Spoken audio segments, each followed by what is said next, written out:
Hey guys, Seth Fuller, your favorite lawyer here to talk about something that is very important to me. I want to start by saying this isn't going to be a political video. I think this is something that everyone can agree upon and everyone can get behind. There's a lot of numbers being thrown around during this COVID-19 lockdown. A lot of heavy numbers, a lot of crazy numbers.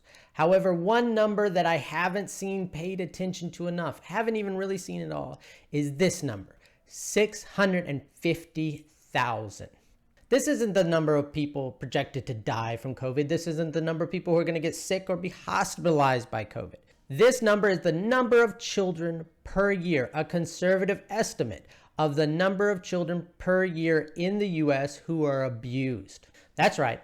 Out of the 3 million calls of child abuse and neglect, about 650,000 of them are found to be true. They call this number child mistreatment. Now, mistreatment is kind of a misleading term. It actually encompasses sexual abuse, physical abuse, psychological abuse, not feeding your child, medical neglect, and general psychological neglect. 650,000 cases per year in the US alone. So why am I talking about this in relation to the COVID-19 shutdown? Because some of the main risk factors for child abuse and neglect are on the rise directly due to the COVID-19 lockdown. Social isolation, lack of support, economic stress, relationship stress, lack of other outlets, lack of support systems.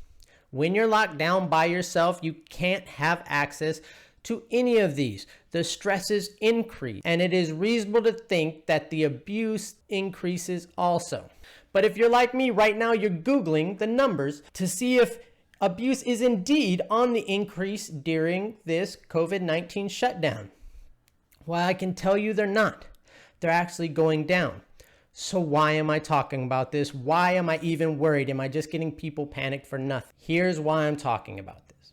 Because 1/5, that's about 130,000 if we apply it to the number before. I'm bringing this up because of 1/5 of all reports of child abuse are from a teacher or other educator, principals, counselors. 130,000 cases a year is what that comes out to if you do the numbers. And during lockdown, these children don't have access to these educators. Some of them have limited digital access, but many of them have no access whatsoever. And even the limited digital access aren't going to be enough for teachers to be able to identify the warning signs of abuse and neglect. But that's not where it ends. If you look at the numbers, and this makes sense, almost no abusers are reporting themselves, and the reports from other spouses is also very low. So what that means is a vast, overwhelming majority of the people who would report child abuse are not having interactions with the kids most at risk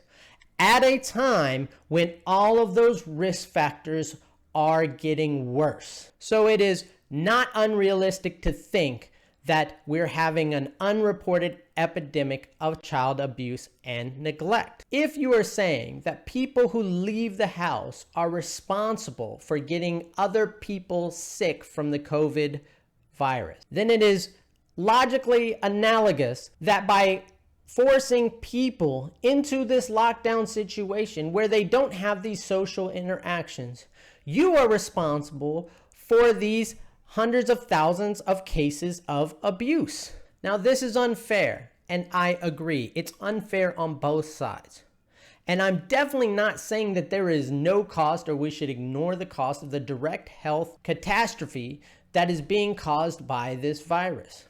However, we have to look at all of the costs, not just one portion of it. And when we do that, we have to really talk about the cost of the vulnerable and the elderly dying versus thousands of children being abused and neglected. Those are real numbers. I'm not pulling this up. I'm not trying to win a point. I'm just telling you the real numbers here. Now, here's where I have the real trouble.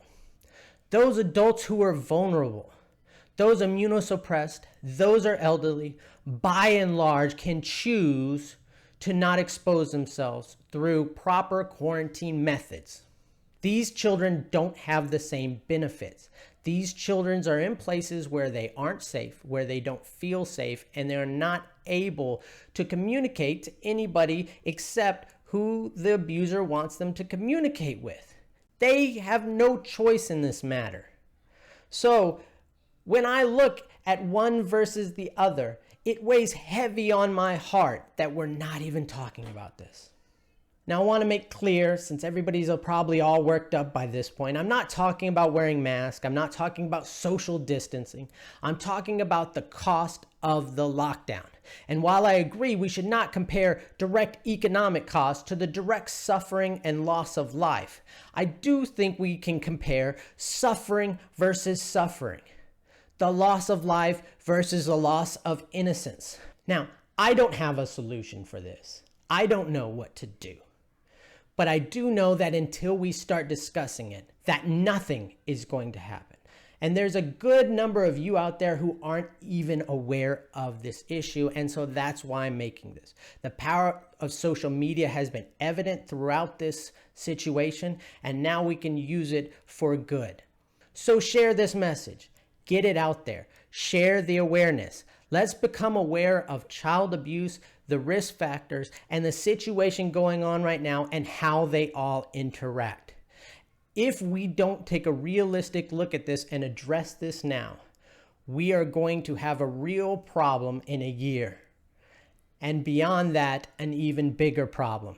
As a juvenile lawyer, I represent tons of kids who are accused of crimes from the petty to the heinous. And I can tell you that a lot of these kids are affected by child abuse and neglect. A lot of these kids have varying degrees of neglect, abuse, and other trauma throughout their childhood. It is a theme. It is the one theme that I can tell you that is spread through almost all my clients. We can both take a realistic view at the cost of this pandemic and not become so laser focused that we lose view of everything else, at all the other portions of our humanity that make us both great and that take away from that greatness.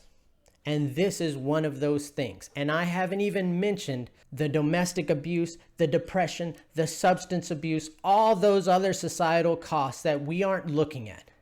This is just one that we can all get behind. Child abuse and child neglect, and one that we can all reasonably foresee what is going to happen due to this lockdown. Nothing would make me happier than to be wrong about all of this, but it's something that we have to look at, and thank you for looking at it with me. Together, we can make a difference.